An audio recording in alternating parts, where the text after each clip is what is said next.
meeting with the SAP executive team, and unfortunately, Ms. Zimbowski, who was one of my colleagues who wanted to have this meeting, she's in Juneau, so she won't be here this afternoon. Okay, let's start with introductions. We can start at this side of the room. Rose Foley, Assembly Budget Analyst. Oliver Jackson. Jim Steele, Pete Peterson. Robert Harris, CFO. Suzanne Patrice. Alden Clark. Ethan Berkowitz. Mike Abbott. Thank you. And since there's not too many folks in the audience, how about introducing yourself? Devin Kelly from ADM. Sarah? Francis LaChapelle, GCI. Nora Morse, Mayor's Office. Mike Chadwick, Internal Audit.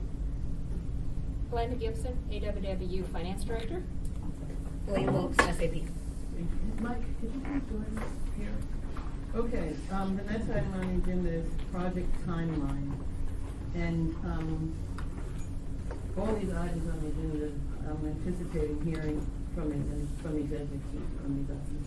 So whoever would like to have the floor, please begin. Thank you, Madam Chair. Let me just begin briefly. I'm fond of pointing out that I wasn't sure how to spell SAP when I got this job. I've learned.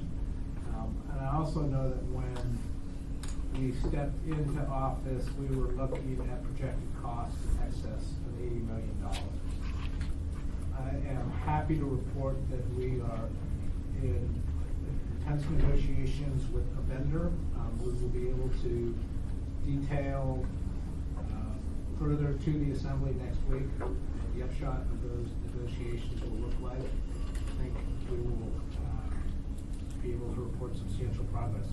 I also want to let you know that as far as blueprinting goes, we have set a target. We are more than 80% of the way towards completion with blueprinting, and yet we're also ahead of schedule with some aspects of it as well. So we feel comfortable with the progress that has been made to this point, as well as our ability to wrestle the finances down.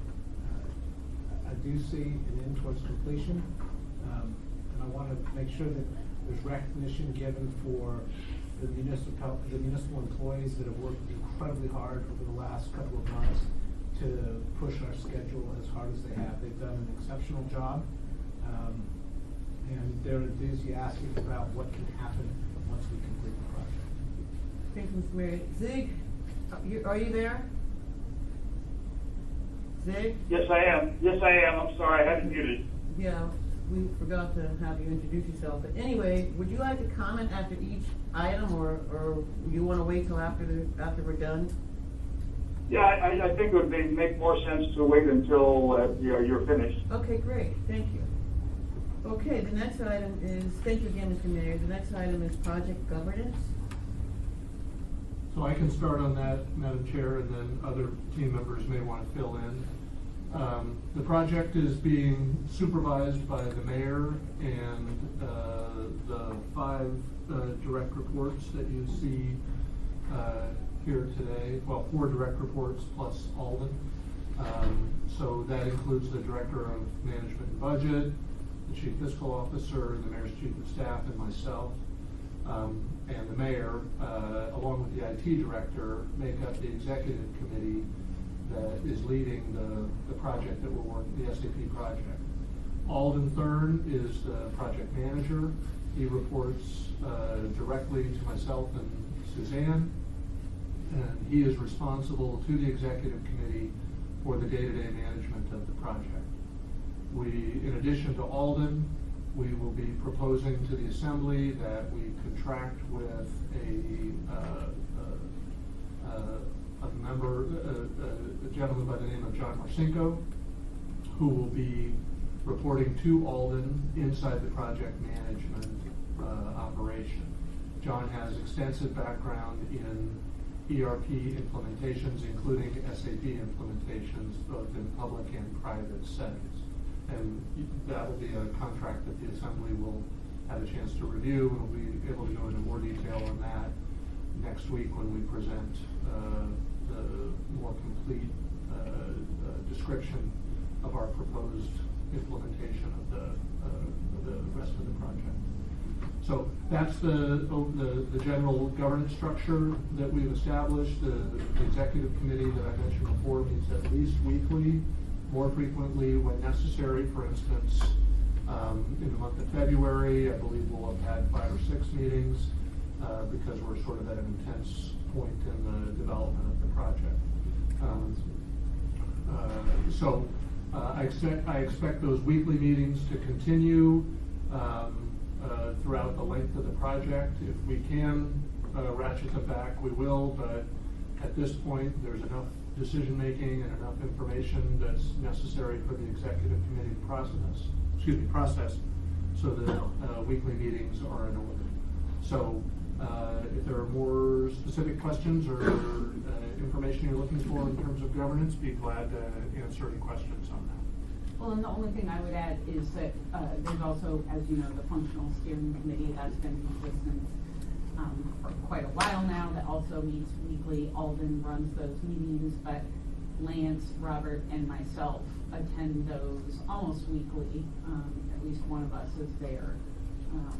And the functional team, I think, has been very, very engaged in the blueprinting, and are now engaged in the enclosure process. And then as we get into realization, obviously they bring recommendations forward to the executive team that we evaluate. Thank you, Ms. Fleet. Thank you, Mr. Abbott. Any questions from the committee? Any other comments from the executive team on the governance? Okay, let's move on to change management champion. And before the executive team starts with any comments, I want our contractor, Zig, to make some comments, because this is one issue that he's been adamant about and has been included in just about every single report we have. So I'd like for you, Zig, to start the conversation, and then I'll have the executive team respond. Zig, you have the floor. Sure. Happy to. One of the things that, all big, large projects run into, and this is, of course, one of those, is the difficulties in getting the entire organization to buy into the fact that the project represents, in essence, a lot of change, whether it be changes in the account code structure, whether it be in the processes, whether it be in the way the automation takes place. I mean, it's just a long litany of those kinds of changes. And early on, when we did our initial survey of the organization, we discovered that folks really didn't have a good feel, a good understanding of the SAP project, Synergy project. Had a lot of questions about exactly what impact it was going to have on them. Very, very typical types of things. Ergo, most of these large projects then always have some type of a organization change management thread, which is focused on making sure that you start early and trying to mitigate all that pushback and all that negative aspect of putting in a large enterprise-wide system such as this one. That whole area has struggled for quite a while. There have been a lot of different leaders of that particular activity, a lot of false starts. It has not been very successful. And one of the reasons that it hasn't been very successful is that there has never been an executive level visionary leader, overseer, guider, whatever term you'd like to use, that becomes, in essence, the image, if you will, of the project.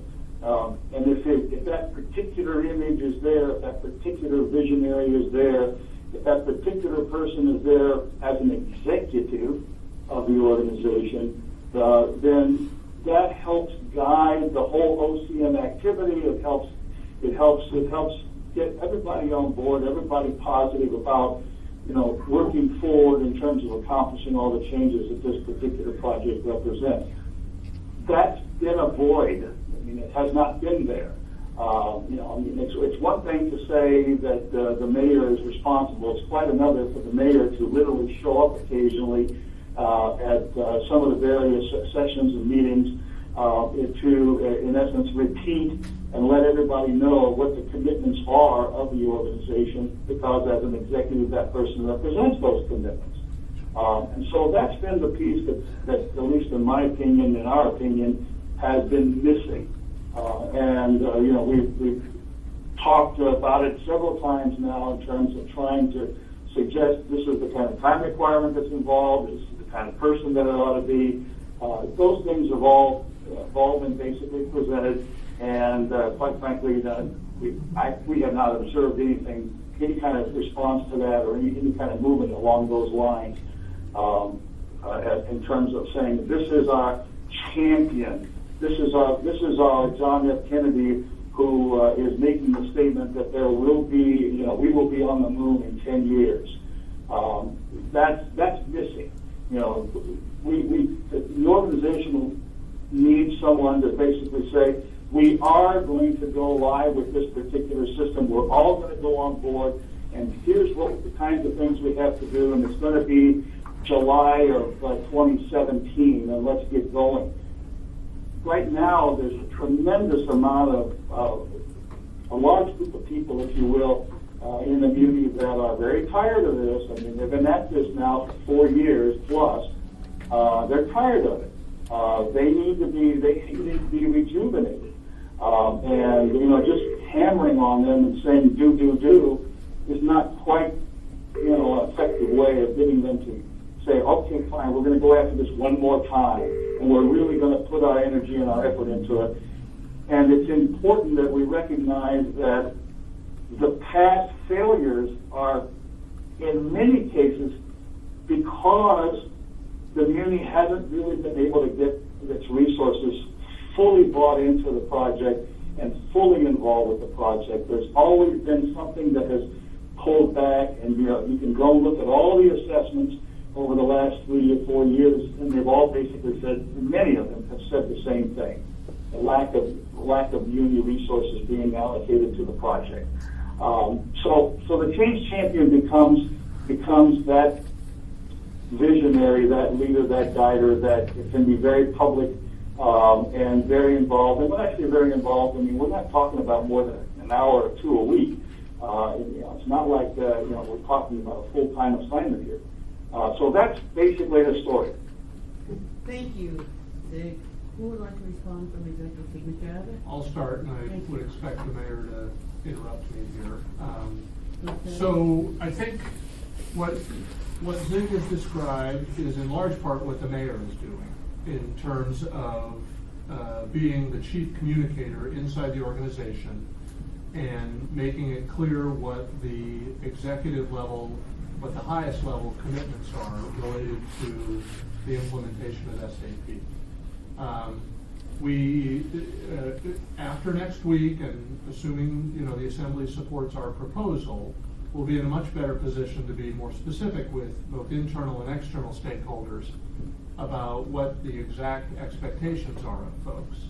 But in the meantime, we've been telling people, and the mayor has been the lead messenger on this point, that SAP is going to work. It's going to work by a date certain, and it's going to be accomplished inside the budget that is established. And it's no current employee working for the community now is ever going to have to do this again. So I think in terms of establishing a face, if you will, or an image, I think that's clearly Mayor Berkowitz. I think I would slightly disagree that the project hasn't had a face in the past. I don't think there's any doubt in the early stages of this project that the CFO, Ms. Mahoney, was the face of the project. I don't think there's any doubt inside or outside the organization that she was the change champion.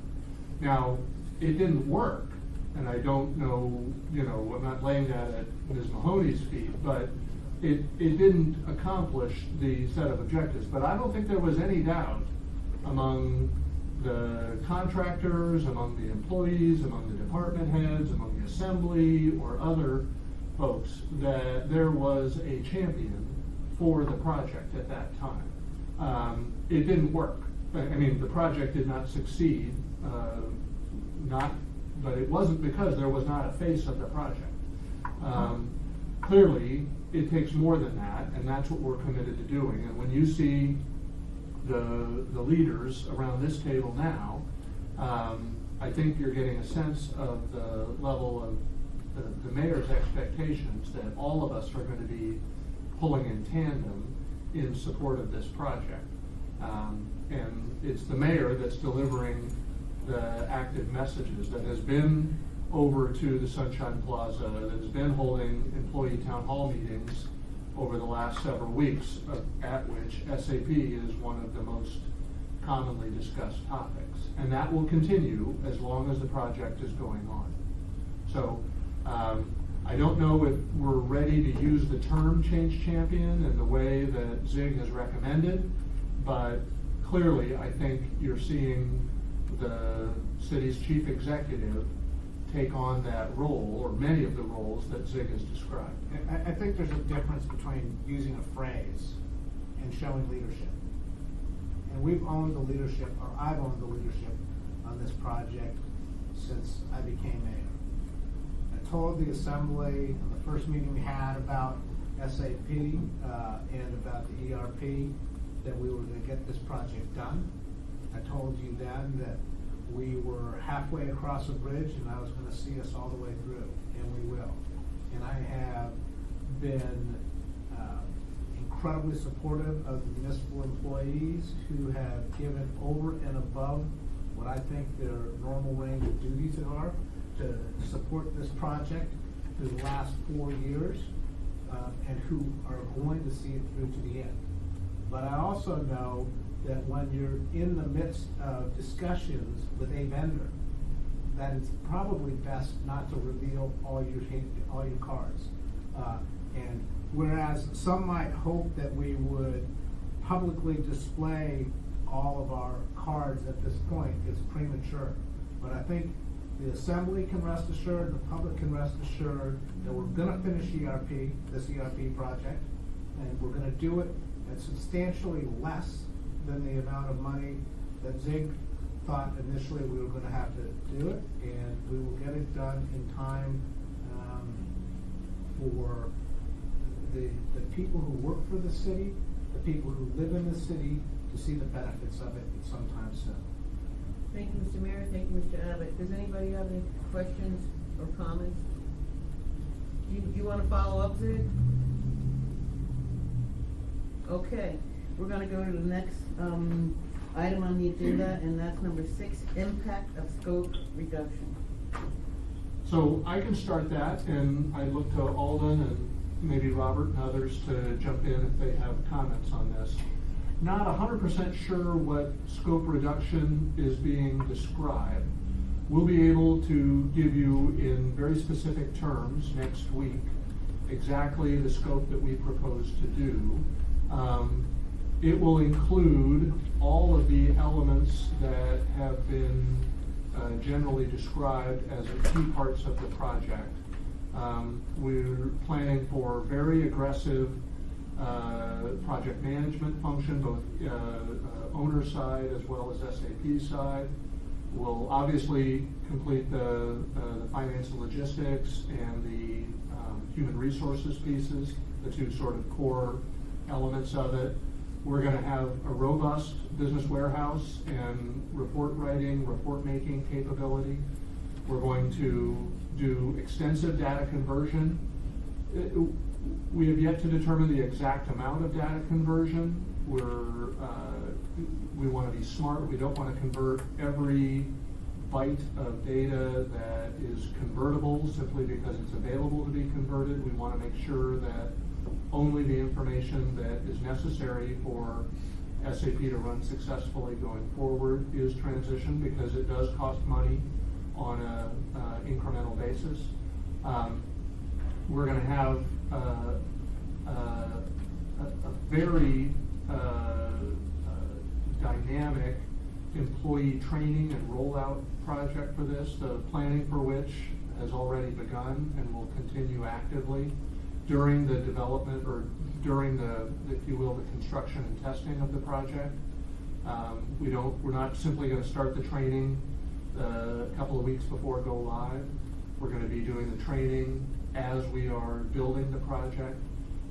You'll see us expend or propose to expend millions of dollars in each of these areas.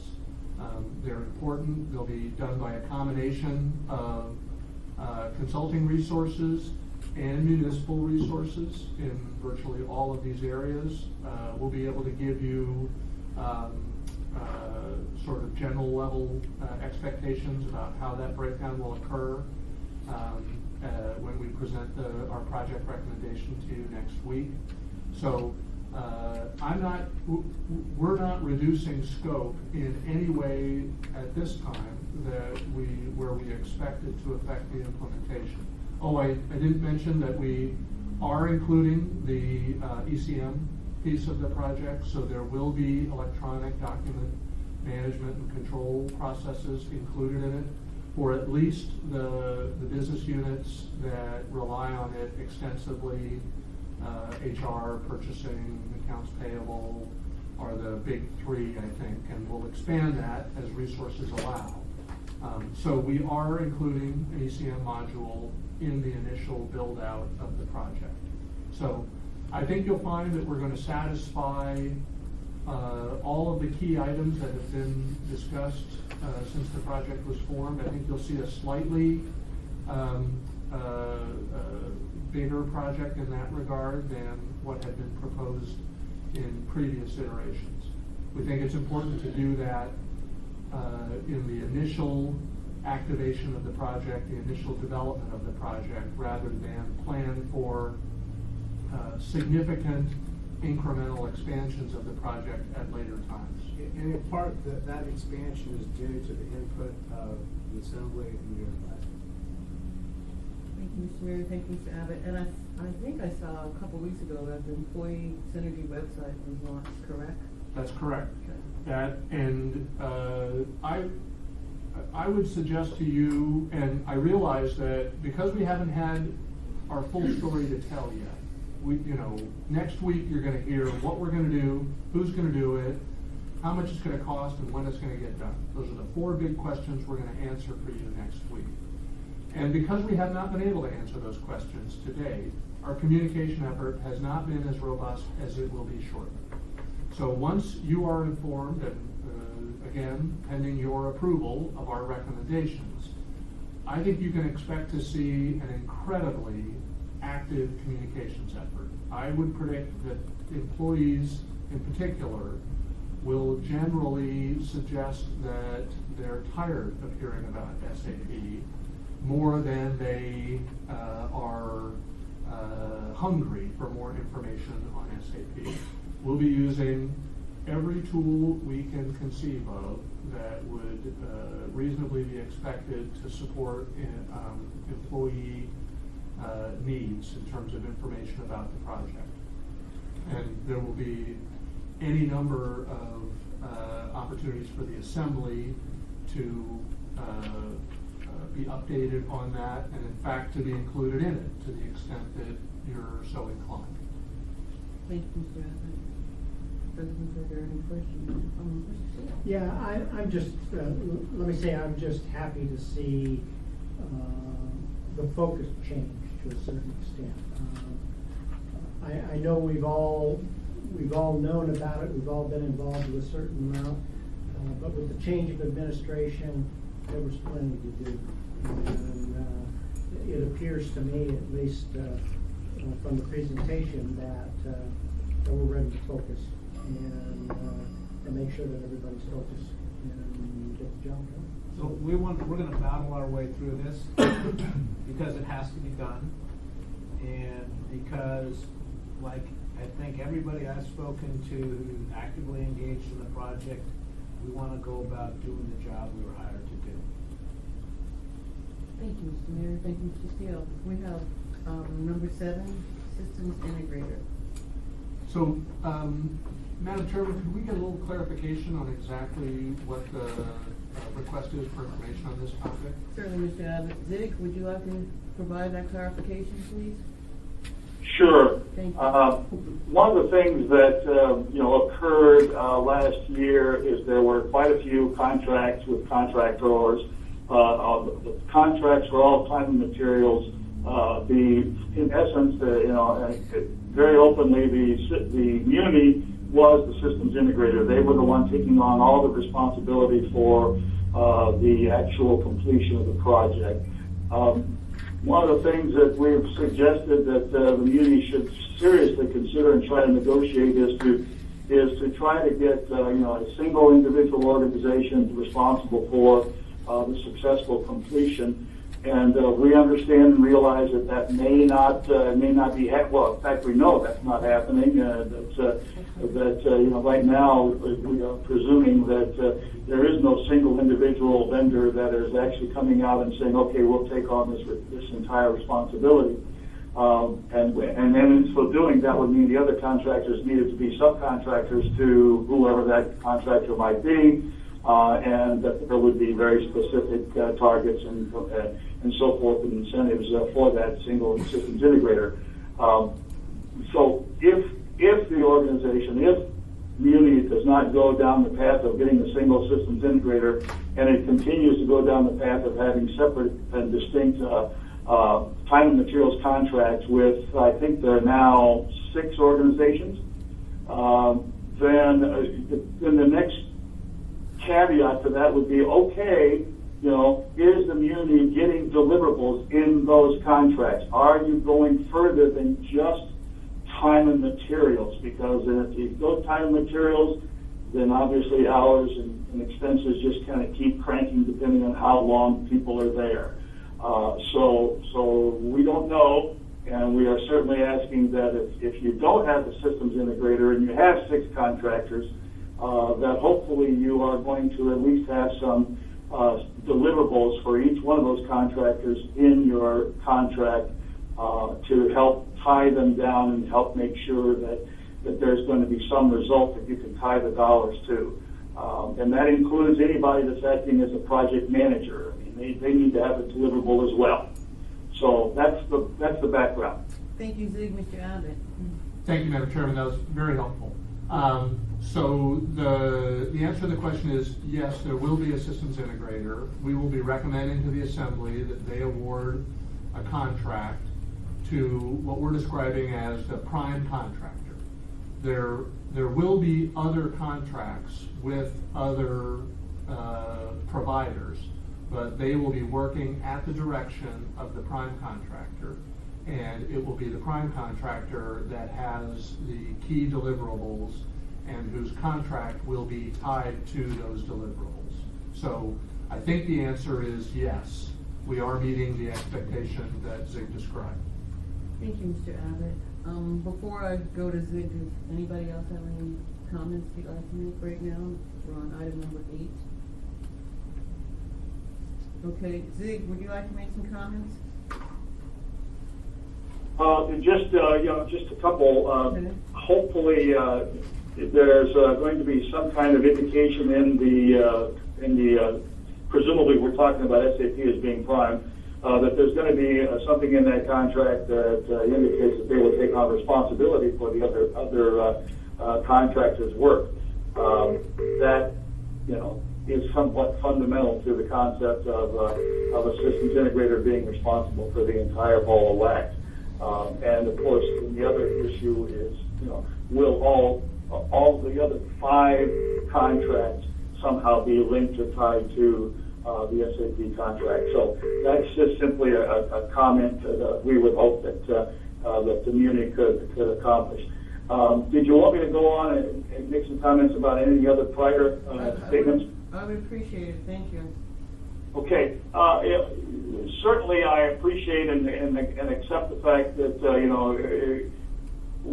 the whole change management champion, as long as that is going on, we certainly don't need to be overly concerned about the nomenclature. So, and I certainly agree that there were certainly some people that operated, if you will, as we were considered as champions of the project in the past, and clearly there was lack of success. I am curious about the initial comments about the timeline. I'm, basing my information on the weekly reports that the project team puts together, and they talk amongst themselves with regard to the project management office and so forth. And, my understanding is the blueprint was supposed to be done at the end of February, and realization was going to start in March. March 1, in fact, to be specific. And my understanding is that that's not really going to be happening. I obviously would be overjoyed if I am wrong. But the team seems to think that the blueprint activities are going to run into March, and in fact could run all the way to the end of March, which means that realization would not start possibly until sometime in mid-March or even as late as the beginning of April. Am I wrong in that understanding? Thank you, Zig. Mr. Abbott has a comment. Sure. And Zig, we can give you more detail on this as necessary. The blueprinting process was planned for completion on February 29. Somewhere between 80 and 90% of the blueprints will be done in that time frame. The balance we would expect to be done in the first 3 weeks of March. In the meantime, the blueprints that are completed will initiate the quality control step that we're planning for, which will take place on the blueprints that are already completed in early March and the blueprints that are yet to be completed at the end of March. Realization can't start on March 1 because the Assembly hasn't authorized work to begin on that area or funded it. So we will present you with the opportunity to accept a proposal for realization to start in March. I don't have an exact date. A lot will depend on sort of when the Assembly takes action. But if the Assembly does take action in early March, as we're prepared to recommend, we would comfortably begin the realization effort during the month of March. And the timeline that we'll describe to you at that time will reflect that. So blueprinting will be substantially complete, but not fully complete. I'm not suggesting otherwise. We've had some challenges both with allocating internal resources during the year-end close period, as well as gaining all the support we'd hoped for from our consulting team. And the majority of the strong majority of the blueprints will be fully complete by February 29th. The balance will be completed in the first 20 days of March, And in the meantime, we'll begin that quality control step on the blueprints that have been completed. That's already essentially begun. And then it too will be completed as the rest of the blueprints finish up. And so we would hope to have that, the blueprints and their quality control work done at the end of March and in time for the next large phase of the project to begin in March. Thank you, Mr. Abbott. Zig, Ms. Lee? Yes, ma'am. I would like to just add to that on the blueprinting is the timeline is important, and we've tried to keep to the timeline, but the budget is also critically important and something that this administration has been very cognizant of. And I'm sure the Assembly, you guys all watched as the cost of this project went from $9 million to $80+ million, and that additional funding requests have come to you in different pieces.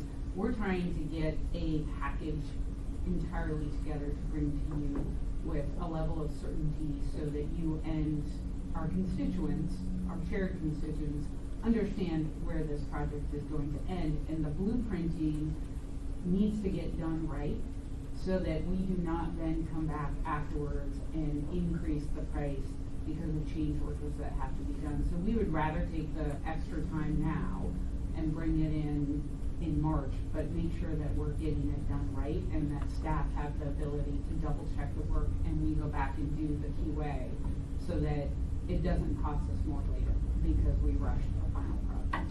Thank you, Ms. Lee. Zig, do you have any other comments on any other agenda items? Yeah, one comment on the governance area. I think you were talking about the fact that you're going to be asking for a contract for John Marcinko to become a member of the team, report to Alden. I presume that would mean he would take on program management responsibilities, which then also means that I would think that means he becomes a peer or a co-program manager with the SAP person. Would that be correct? I guess we haven't really thought about it in those terms, but yeah, I think that's probably about right. Okay, which means that you've got two contractors that are going to be running the project. So that's one concern. And secondly, Hold on. Whoa. Yeah, hold on. No, that's not what we said. Zig, could you hold off for a minute? Mr. Mayor, you have a Sure. comment? Yeah, let me just make it clear that John Marcinko is working with us. He's on our side of the table. And it's really important when you're doing any major project that you make sure that you have somebody on your side of the table who's doing the quality assurances. And that's the difference between what John Marcinko is going to do and what SAP brings to the table. It's part of the checks and balances that's necessary for us to make sure that we're getting full value from what we do. Thank you, Mr. Mayor. Zig, please continue. Sure. Okay. So what I just heard is that makes him, if I look at the organization chart, makes a dotted line relationship to the SAP program manager and reporting to Alden. Well, the next comment or observation I would make is my understanding that currently that individual is on a 2 weeks on, 2 weeks off kind of schedule. That becomes a fairly, if you're going to be using that individual in the kind of role that you're talking about, the past has shown that people in the program management role or somewhere along those lines have not been very successful if they're not on site more often than 2 weeks on, 2 weeks off. So I would hope you would take that into consideration when you're making your arrangements and contracting with this individual, because I would think that he needs to be literally on site more often than just 2 weeks out of every month. Thank you, Zig. Mr. Abbott? Yes. Unfortunately, this kind of skill set that Mr. Marcinko brings is not available in an Alaska resident that we're aware of at this point. So Mr. Marcinko will be working for us 4 weeks a month, essentially all the time, but he will not be in Anchorage 100% of his time. We've yet to work out the exact arrangements for how much he'll be here. For the last couple of months that he's been working here, he's been essentially in Alaska for roughly half of the time. That might be the rhythm going forward. It might be different. But even if he's not on site, he'll still be actively supporting the project. And that's the sort of compromise we're going to have to make in order to get that sort of very specialized, very important skill set on the project. And I just can't help but observe that just as Zig is able to offer valuable information to the assembly, even though he's not here full time, I'm sure that John Marcinko will do the same for us. Thank you, Mr. Mayor. Thank you, Mr. Abbott. Mr. Steele? As part of the discussion here, you were talking about preparing some documents for the assembly to take action on. And you said that can't happen until sometime down the road, a month or so. March 8th. Okay. The tentative plan at this point would be to brief the assembly on Friday, to submit to a week from Friday, excuse me, to on that same day or thereabouts submit to the clerk the documents for the regular agenda for March 8th for items that would be available for action by the assembly on March 8th. And then we've also scheduled an additional work session working with the assembly on March 3rd.